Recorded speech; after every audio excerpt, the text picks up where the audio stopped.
This is our 5th Turing-Roche Knowledge Share Series event, and the aim of these monthly events are to bring together members of the Turing-Roche networks and the wider scientific community to hear different perspectives on topics in data science and build new connections. As the partnership research progresses, we'll also hope to showcase this at future events as well. So I'm just going to give a quick introduction to the partnership. So I'm just going to share a couple of slides.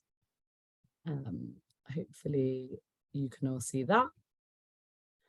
So the clue is in the name. The Turing-Roche Partnership is between the Turing Institute, which is the National Institute for Data Science and AI, and Roche, the global pharmaceutical company.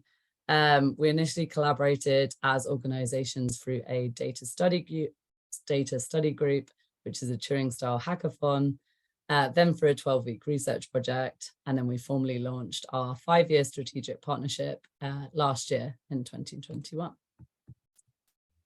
And this is our partnership North Star. So ultimately, we're collaborating as 2 organizations to explore this term of patient and disease heterogeneity, why patients respond differently to treatment, and why diseases manifest in different ways in different people. And we're doing this through advanced analytics. So as you can see, there's a lot of different research areas that we could explore in this area over the 5 years.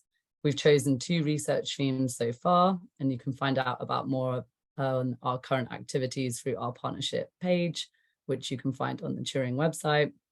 And what's not reflected in this North Star is the connections and the collaborations we want to build. So it's critical for us to be running events like these to get the community and all of you involved. So today's event topic is AI in clinical trials, which is a real growing area of interest. And we're really excited to have our speakers here today who will be exploring how AI and machine learning methods can improve different aspects of a clinical trial, such as the design, operations, and analyses. So I'm delighted to welcome Dr. Louise Coutts, who is a senior research associate at the Turing Institute. And we also have Nandini, Chitale, and DAndrea, who are both data scientists at Roche, who will be speaking with their Stanford colleagues, Kevin and Eric Wu. And as mentioned, we'll be hearing from all our speakers, and then we should have plenty of time for questions at the end. So feel free to ask specific questions for the individual speakers, or you can ask a more general question for all the speakers to answer. And with that, I will now hand over to Louise. If you're ready to share your screen. Yeah, thank you, Vicky.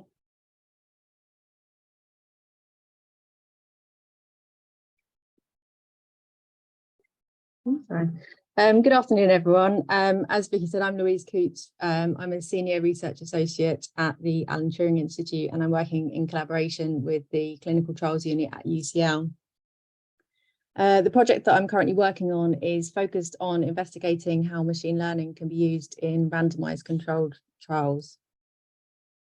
In particular, the aspect that I'm working on is how machine learning can be used to improve monitoring of clinical trial conduct at sites taking part in trials.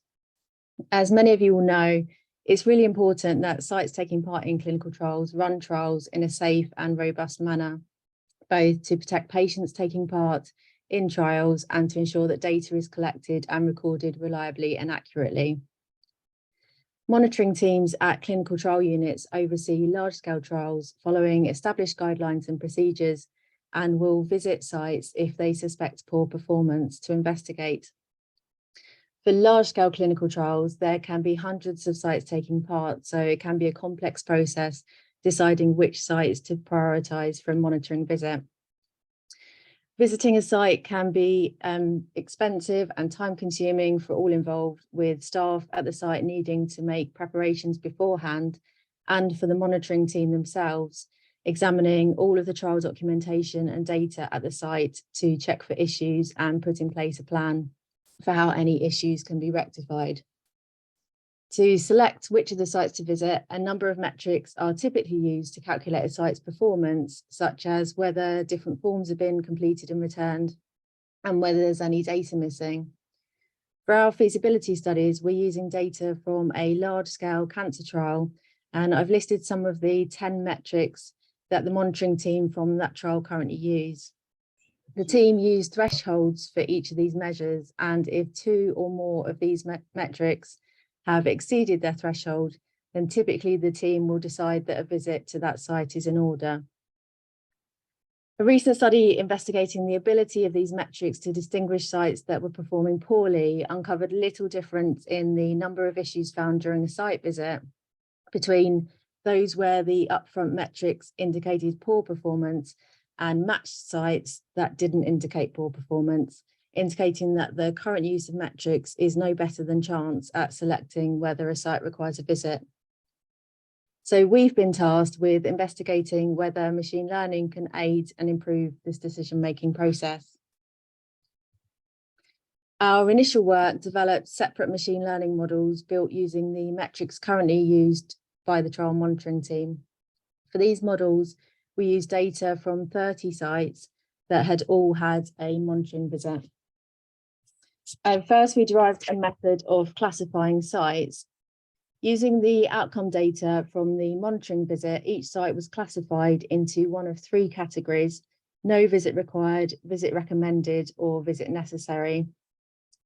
There are 3 different severity levels for issues found at site visits: critical, major, and other, with critical and major issues being deemed to potentially impact patient safety and trial accuracy or credibility, and other issues referring to errors or deviations that wouldn't have a significant impact. Site performance classes were calculated by first weighting each issue according to its severity level and then summing over all issues found for that site. Broadly speaking, sites classed as not usually visited had no critical or major findings. Sites classed as visit recommended had 1 or 2 critical or major findings, and sites classed as visit necessary had greater than 2 critical or major findings. The classes were used to tag each site's metrics. So when training the model could learn how the monitoring metrics differed between sites in the 3 different classes. In machine learning, we generally use a large proportion of tagged data to train the model and then a smaller proportion to test it. So in this case, we feed the model a site's metric data and also its performance class to train the model. And then once the model is trained, we then ask the model to tell us its prediction of performance class using a batch of unseen metric data from a different group of sites. These predictions can then be compared to the true performance classification for that site to calculate a model's accuracy. From the suite of different machine learning model techniques employed, random forest and XGBoost techniques achieved the best accuracy. Random forest and extreme gradient boost, or XGBoost, are both techniques based on decision trees where data is split a number of times, for example, by a particular metric value being above or below a threshold. And these splits are then used to separate the different sites in the different classes. Random forest works by building many trees and effectively employing a voting system to weight use of trees such that trees that offer a more accurate prediction are prioritized. Whereas XGBoost leans more towards traditional machine learning techniques where the model is optimized by rebuilding the sets of trees a number of times and gradually reducing the error in prediction each time. The random forest technique achieves 79% accuracy when determining a site's performance class, and XGBoost achieves 69%, both far above the 33% accuracy that would be achieved by chance for a 3-class problem. We can take our use of the models beyond a simple prediction of performance class and ask the trained models to tell us which of the metrics it found most useful to classify a site. The example shown here is what's called the feature importance output from the XGBoost model, and shows how the model found that the number of missing or open values in patient case report forms and the number of significant adverse events reported were most helpful in determining performance class in the XGBoost model. The way this is calculated is by calculating the F-score, which is a measure based upon the number of times the metric was used to split the data in order to predict class successfully. Techniques such as this allow us to extract useful information from the models that have potential to offer monitoring teams more information than simply whether a model is recommending that a site is visited or not. Following this, we developed a novel superlearner model that incorporates a number of different techniques and automatically weights each technique according to its ability to successfully discriminate whether a site requires a visit or not. In this model, we included the random forest and XGBoost techniques that I've already mentioned, but we also included the other techniques that performed less well on their own, such as support vector machine, naive Bayes, and logistic regression. Using this technique, we improved the accuracy to 83% when deciding whether a site requires a visit or not, an improvement on the individual methods, where the best individual method was random forest, achieving 79%. By using the stacked superlearner model approach, we're able to exploit the potential of multiple different types of estimators, which is really helpful in applications like this, where we have a very low number of data samples, because we're limited by the number of sites that have been visited to train the model with. By making use of the wealth of raw clinical trial data that the metrics are derived from, so case report form data in the form of both the answers to the questions referring to each patient and also the status of these answers, and knowledge of the issues found at previously conducted monitoring visits, we're working on developing the system further to be able to predict the types of issues that would be found at a site if it were visited. This is more challenging as it's a very large, complex data set with a mix of numerical and text-based data. But by using techniques such as feature importance, we're able to extract more detailed information and highlight which questions within the case report form were used most dominantly within the model. So far, our findings indicate that questions involving consent forms, dates of completion, versions that we used are most useful for prediction. With the superlearner method, we can also gain confidence in the feature importance outputs, where the many different machine learning methods that we're using are tending to repeatedly highlight the same questions as useful for prediction.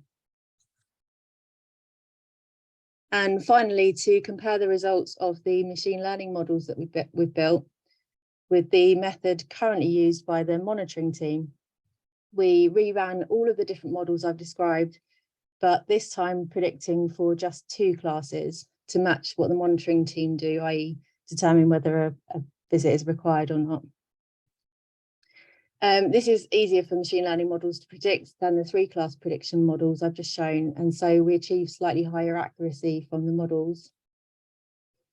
It's clear that machine learning, even with single techniques like random forest and XGBoost, have potential to far outperform the method currently used, with the added advantage that a 3-class system could aid monitoring teams in prioritising which sites to visit first. To conclude, we've shown that machine learning appears to be a feasible tool that can aid decision-making in clinical trial site monitoring. And we're currently working on to further improve the predictive ability of the models by including case report form data. So the ultimate aim is that we build a model that's transferable to other clinical trials, providing information to the monitoring team as a new clinical trial starts, and with the model able to learn in a trial-specific manner as data is collected for each trial. And finally, I'd just like to acknowledge an outstanding group who took part in a 2-week hackathon at the Turing last December. As part of their work, the group built the individual models that I've mentioned, and the full report describing their work can be found on the Turing website using the QR code. Thank you for listening, and please feel free to contact me on the email address at the bottom of the slide if you're interested in discussing this project further. Thank you so much, Louise. I will just stop sharing your screen. Great. And Michael, are you ready to go next? Oh, yeah. Just give me one moment.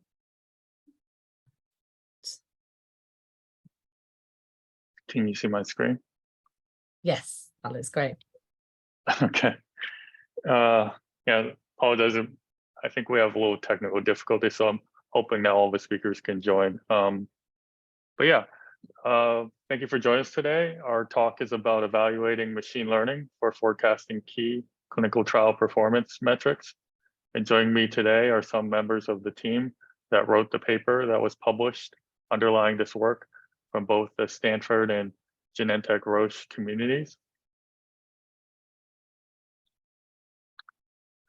Our talk consists of largely walking through the paper that was published earlier this year through AAPS entitled Machine Learning Prediction of Clinical Trial Operational Efficiency. Professor Zhou will talk about the AI for Health Partnership, and Nandini and Kevin will walk through the data, methods, results, and conclusions through the presentation. And now that I've provided this overview, I'll hand it over to Professor Zhou. Thank you, Michael. Hi, everyone. Great to meet all of you. My name is James Zhou. I am a professor at Stanford University, and I'm also the faculty lead for this really exciting Stanford collaboration partnership with Genentech Roche. So this is the AI for Health Partnership. So the goal of our partnership is to develop advanced machine learning AI methods and analytic methods with two aims. Right? The first aim is to really develop these methods to make clinical trials more effective and more diverse. And the second aim is to improve precision medicine, precision oncology in particular. And to achieve both aims, we've been developing methods and also leveraging large-scale real-world data, so data from like Flatiron, from electronic health records. And it's been a very fruitful and very exciting partnership for the last 3 years. And we have published several great works, which are great collaborations with folks at Roche Genentech. So one of the first projects we did was on using machine learning and real-world data to develop a trial pathfinder, was a computational platform that helped us to design the eligibility criteria of clinical trials. Right, so this was published in 2021, and it has also received several recognitions, including the top 10, selected for a top 10 clinical research award.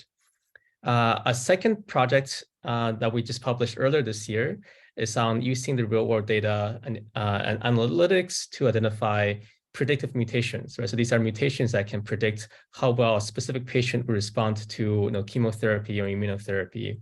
And we're also very excited about this work. So the project that the team, Michael, Kevin, Nandini will present today will be on our third project, which is on using machine learning methods to predict the operational efficiencies of different clinical trials. So I think next, Nandini will tell us more about the data behind the algorithms.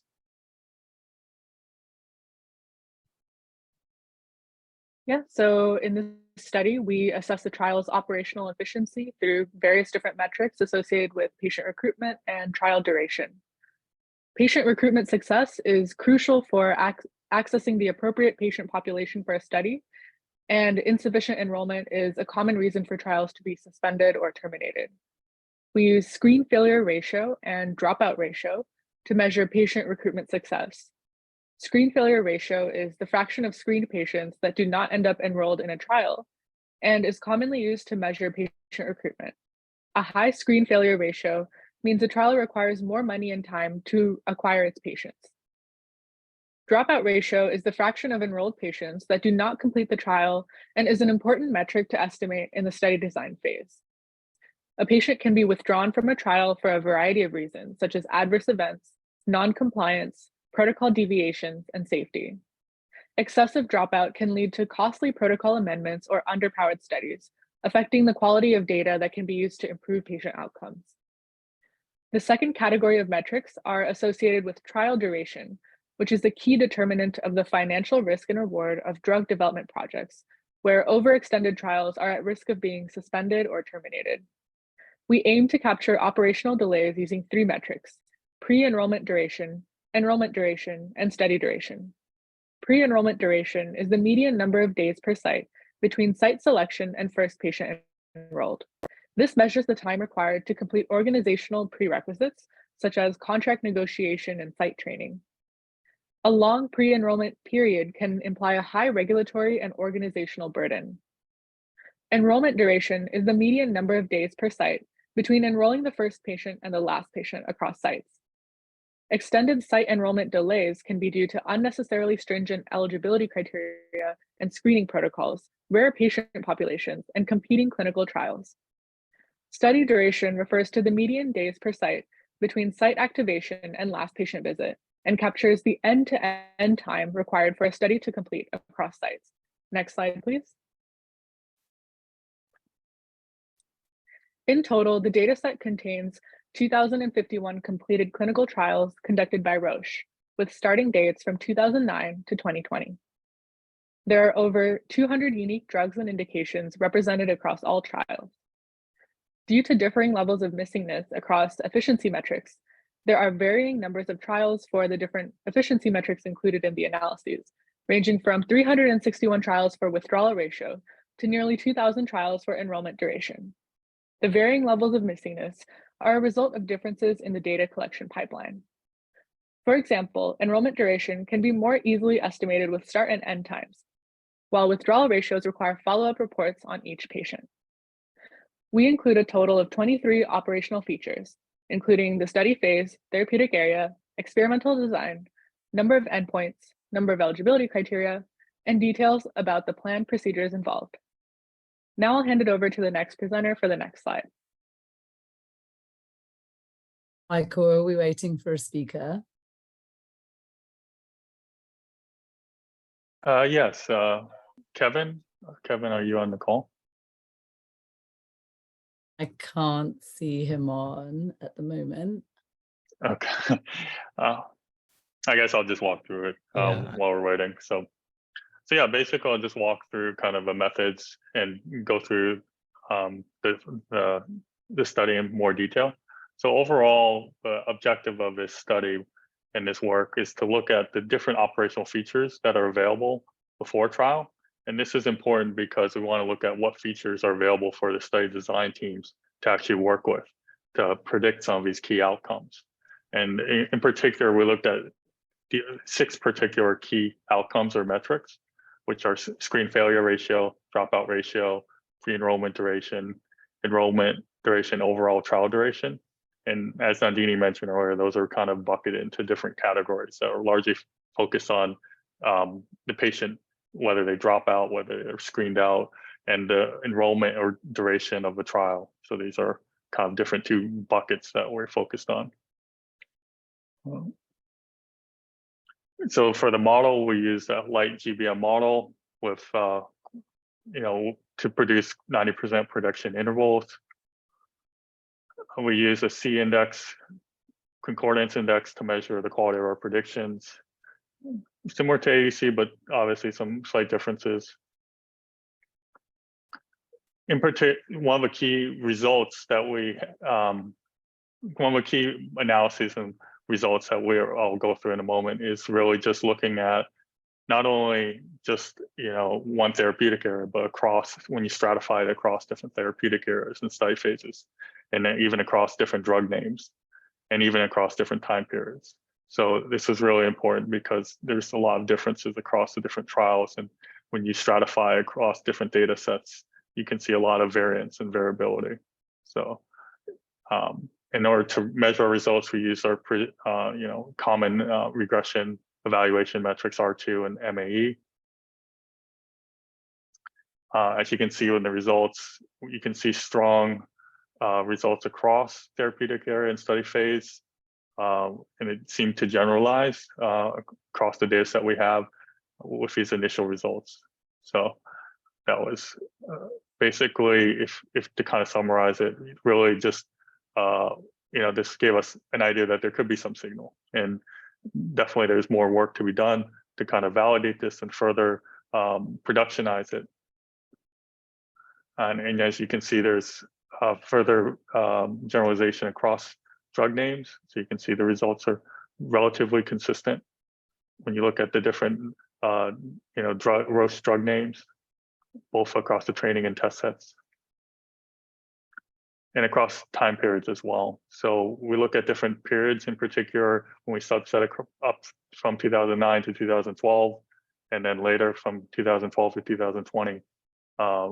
You can see a generalization of the results. So going forward, as I just mentioned earlier, we want to continue evaluating those results and seeing not only how we can use those results for this paper, but to actually look at how to use those for different prediction intervals. So there's always some uncertainty with these regression predictions, but if we can give clinical scientists intervals or ranges of values that we can, with some high degree of confidence, predict, that can be very helpful in a clinical setting, or I mean, a clinical study design team setting.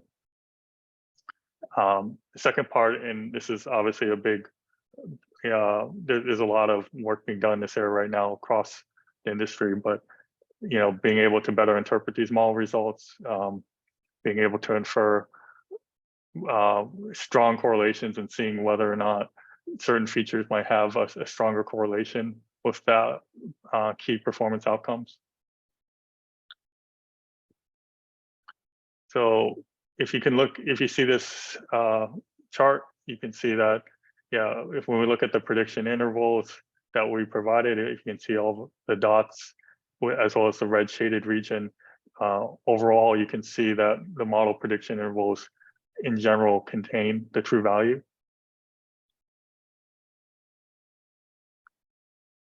And so, well, basically, this is just the initial results looking at the interpretation of what we have. And as I mentioned, there's still more work that needs to be done in this area. But so far, when you look at the feature importances, we can find that there are a few key features that have a strong correlation with the key performance metrics. Patient enrollment has a large scaling factor for operational efficiency, which makes sense, as you could probably guess. Larger number of patients make it more difficult or challenging if you have greater number of patients that you need to enroll. Which also makes intuitive sense is the eligibility and endpoints. So as you scale the number and complexity of criteria and endpoints, this also makes operational efficiency longer and more challenging. Lastly, the procedures. So these refer to the actual study procedures. These could be tests, these could be medications, different diagnostics. They can have a strong impact as well. So if you're seeing in this chart on the side, things such as core procedures, number of planned core procedures can have a strong impact versus non-core procedures, which are basically what are mandatory or non-mandatory procedures. So just taking a look at the interpretation of these model results, how does each individual operational feature affect efficiency? So when we train a linear regression on the data and report these coefficients, you can see, as I mentioned earlier, screen fail ratio has a strong negative correlation with the endpoints, the number of countries. You can see across enrollment duration, as you increase the number of endpoints and the number of countries, you can see how that can affect enrollment duration. You can see some other correlations, as we mentioned, as I just mentioned earlier. So going forward, love to discuss more about how to predict operational complexity across these different subsets, and basically looking at different ways to do this, not only for these some of these key performance indicators, but really looking at other indicators as well going forward. But this study basically was able to show that this does generalize, and there is signal when you look at some of these key operational features, and that it does generalize across therapeutic area, phase, drug, and year. A couple of the key performance indicators that were most easily predicted were screening success and dropout ratio. And lastly, individual features have significant correlations with operational efficiency outcomes. So if you looked at some of the examples that I just provided and shared in the previous slide. And lastly, just want to thank the team. There are a lot of contributors. I apologize if I probably didn't do the best job of explaining the work as Eric and Kevin and James would probably have done, and other members of the Roche team. But a lot of people put their time and effort into reviewing this work. So thank you very much for all of the contributions. Thank you so much, Michael. That was great. We have now got about 25 minutes for a Q&A session. So I will just repost the Slido link. If you'd like to ask a question, you can pop it in here. Okay, so I'll just have a little look at the Slido. Also, if you would like to ask your question live, you can raise your virtual Zoom hand in the bottom bar. That's in the reaction section. So do feel free to put your hand up. If not, I will start asking the speakers the questions from the Slido. Okay, so Louise, the first question is for you. So did the metrics picked out by the F score as being most important match up with the trialist prior expectations of what would be important? Yeah, they did. So we actually, me and the a lady from the monitoring team presented side by side about a month ago, and so she had what we've been doing.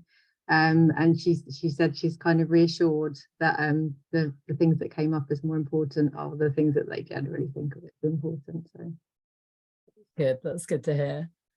And then a question for James, Michael, and Nandini. I'm not sure who wants to take this one. So how would you envisage these results being used in practice by a clinical trials unit or a pharma company?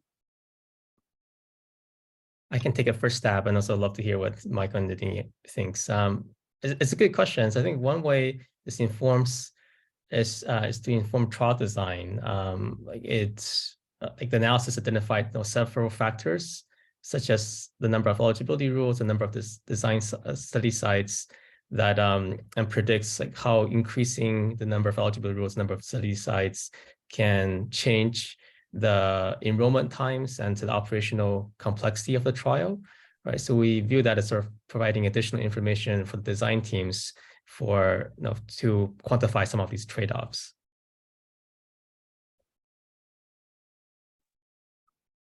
Yeah, no, I totally agree with Professor Zhou, and Nandini, feel free to chime in after. But yeah, basically, this really helped us to really hone in on a few key areas, and looking at really validated the signal for a few key features, and basically was able to kind of categorize some of these key performance metrics into different buckets that are really key for our business. So. Nandini, I don't know if you want to add anything as well. Yeah, I mean, I think between Professor Zhou and Michael, they've covered it perfectly, but I'll just say that it validates the use of AI in clinical operations and clinical trials. Perfect, thank you. So another one for Louise. Thank you for your interesting talk. You mentioned the difficult data set. Did you do anything to help with small data set size, and did anything help? yeah, so we have what we've done. So effectively, where we've input the metrics into the model, we've taken several, so if the metrics are calculated every month, and we've taken several months worth of metrics to feed into the model. And that's what the data that we've shown you today is. We're just working on at the moment, taking a specific kind of snapshot, which is 3 months before the monitoring visit happens, because that's when they normally sort of make their final decision on whether it should happen.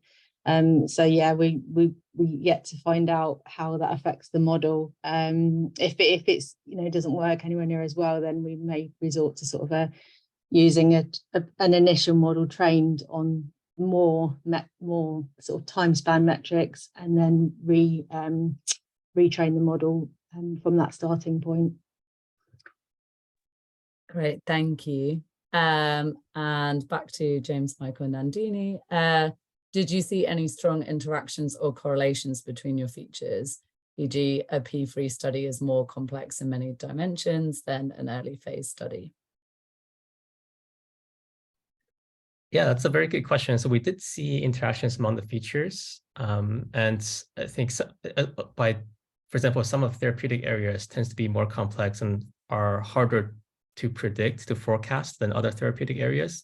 And also the later stage trials are also harder to forecast. Great, thanks. Michael, Nandini, do jump in if you have anything to add as well. Fine, if not. Cool. Yeah. I'll take that as James covering it. Yep. And Louise, there's a question here about how SAE has such high importance. Could that be attributed to the investigational drug, but not the site? Yes, I think so when they're looking for potential issues with how a site's running a trial, they're looking more for sort of if there's a very low number of reported SAEs or if there's a very high number of reported SAEs, and that'll be like specific to the site. So whereas in contrast, if there's potentially an issue with the drug itself, then I think that would be seen at more than one site. So they're particularly looking for low number of reported SAEs, which is in contrast to an issue with the drug. That makes sense. Thank you. Mostly because they're sort of, you know, it indicates that a site is not reporting properly. Perfect. And Stanford again, could you explain the final linear regression again? So the results seem to contradict some of the machine learning feature importance. I don't know if you guys want to go back to your slides or if you can kind of just give a bit more information on that section. Yeah, I can give a bit more context there, and then we can look at the results if there's more questions. Yeah, So, also, whoever asked that question, do feel free to raise your Zoom hand if that's easier as well, if you want to give a bit more context, because I know the Slido has, yeah, Tom has a bit of a word limit on it. Hello, yeah, sorry, it's maybe easier for me to just state my confusion rather than just Perfect, thank you.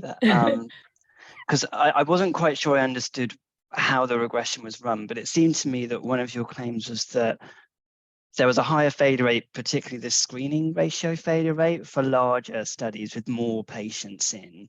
And it wasn't immediately obvious to me why you'd expect a higher proportion dropping out or not even getting through to the start of the trial when it's just a larger number, but that seemed to be really important what came out of your machine learning model. And then you presented this linear regression, and that didn't seem to come out as a significant predictor for, I think for one outcome it did, but for most it wasn't significant, but I may well have been reading the tables wrong. So if that's the case, that is fine. And I thought perhaps that was the point you were making, that the linear regression was missing things that were important when you had a more complex machine learning model in play.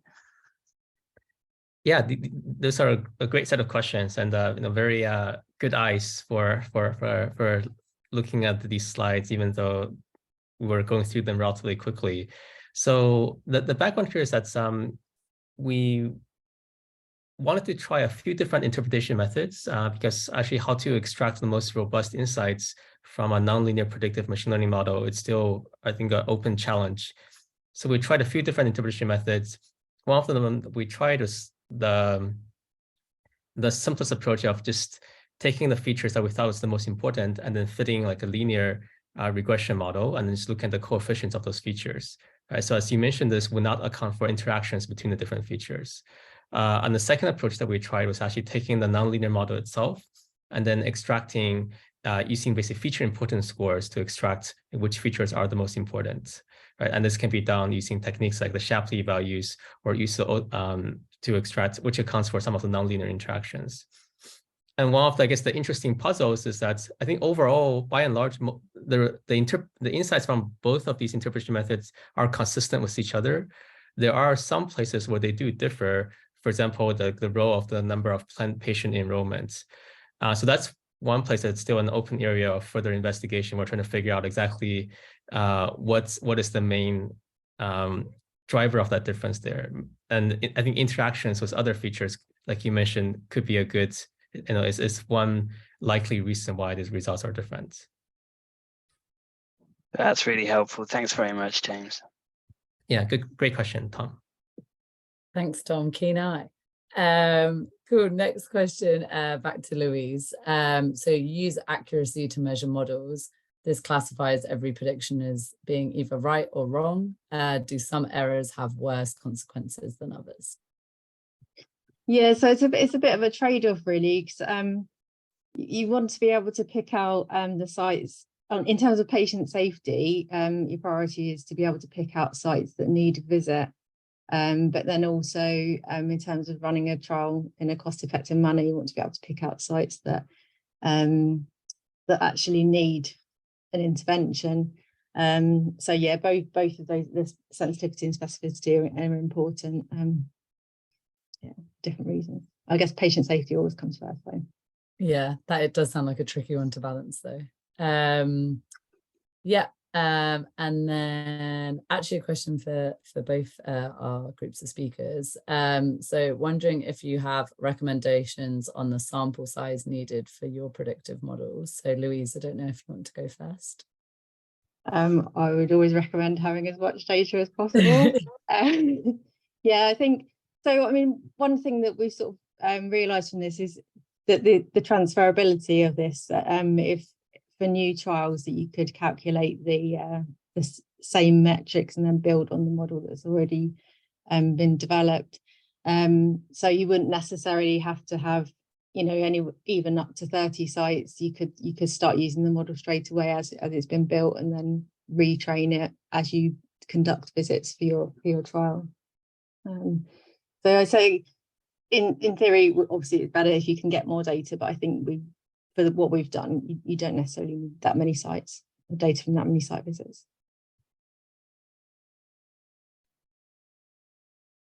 I think from our experience, having on the orders of a few thousands or a few hundreds clinical trials, that's a good sample size to be able to train the models. What was very helpful was two things. First, that's to have quite diverse trials across different years and different therapeutic areas.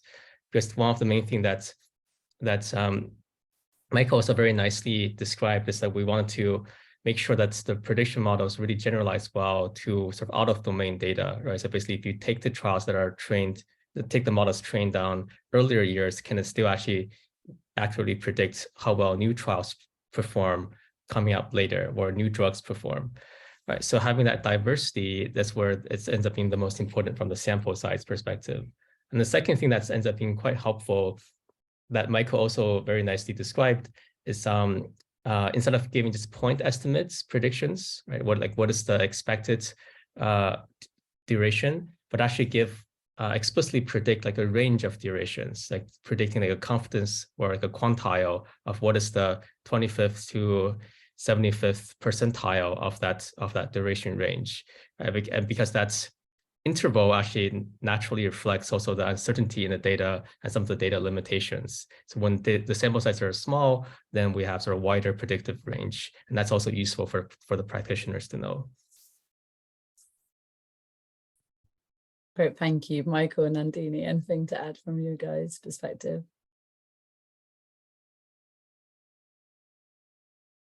No, I think they made some really great points about, yeah. So, yeah. Yeah, I mean, one thing I would add is that sometimes you might see differences in how trials are designed in practice across therapeutic areas. And so being able to have large sample sizes across the different therapeutic areas and being able to train models specific to the different therapeutic areas would be a logical next step. And so if you have larger sample sizes, then it would be great to be able to train the model specifically for the different subsets. Great, thank you. Again, for James, Michael, and Nandini, I think you might have touched upon this one as well, but kind of what is your plan of implementing the findings in practice? So for new trials, but I think you might have touched upon that when you covered the kind of CTU pharma question. Michael and Nandini, do you want to take that? I know that the team within Roche have been actually doing a lot of work on internally implementing these tools and insights.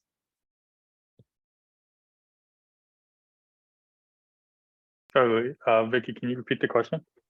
Yeah, so what's the plan for implementing your findings in practice? So for example, in new trials.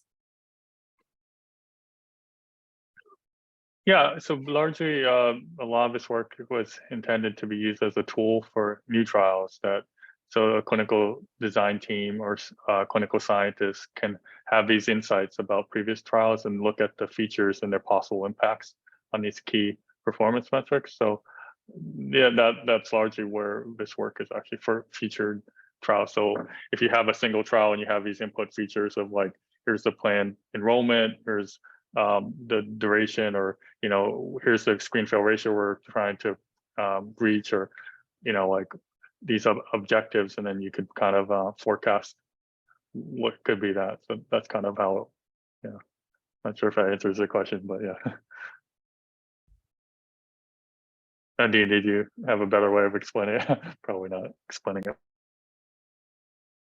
No, I mean, you pretty much covered it. Just maybe imagine a dashboard that would show each of these key performance indicators, and when changing or inputting certain aspects of the protocol, you could see how different indicators change. I mean, that would be the vision that we're driving towards. Great, thank you. I think we've got one more question has come in. We have a bit of time, so do feel free to comment any more. Raise your virtual Zoom hand. I think this one is for Roche and Stanford, but could you expand on stratification? So indication would seem to be really strongly correlated with study factors, e.g. complexity of eligibility, safety reporting. But sorry, I'm not sure which one of you that's for. I can take a first stab at this, and so I'd love to hear what Louise and everybody else thinks. Yeah, so it's a very good question, because we do see that depends on the indication and also the therapeutic area. There could be substantial differences, right? For example, if we look at infectious diseases like I2O areas, many of these metrics are relatively more easier to forecast compared to oncology trials. And that's actually one interesting learnings from this is like, okay, yeah, there are these substantial differences across different therapeutic areas. Like, you know, I2O, the infectious disease are the more forecastable ones. Maybe they're less, maybe they're a little bit more deterministic and easier to run these trials, whereas oncology tends to be, it could be more complex and harder to forecast, and neuroscience trials tends to be somewhere in between in terms of our ability to forecast them. And that's also where it was quite useful for us to be able to like stratify the predictions and analysis by the different disease areas and also by the different phases. It usually turns out that for some of the earlier phases, like phase 1, 2, and 3, there's a little bit easier to forecast. As you can imagine, that as it gets to the later phase 4, then it becomes phase 3 and 4, it becomes harder to forecast because those trials also become more complex.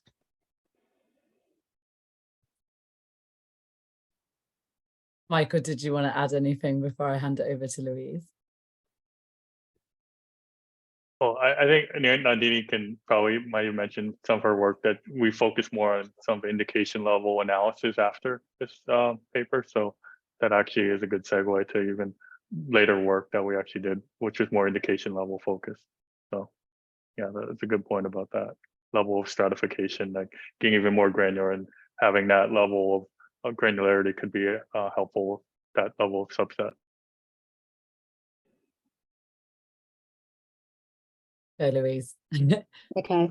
Yeah, so I think from our project perspective, I think at the start I would have maybe thought that, yeah, maybe disease or the phase of the trial would affect what we're doing. But having seen sort of the same repeated things come up, which tend to come up in trials, you know, the issues with consent forms and the versions and when they're completed, and SAEs is common across different, it doesn't matter what you're doing a trial on, it's a common thing. So yeah, I don't think it affects us too much. Great, thank you. I would just give so thank you so much to James, Michael, Nandini and Louise. Really great talks and really great to hear all the different aspects, and thanks for answering all those questions as well.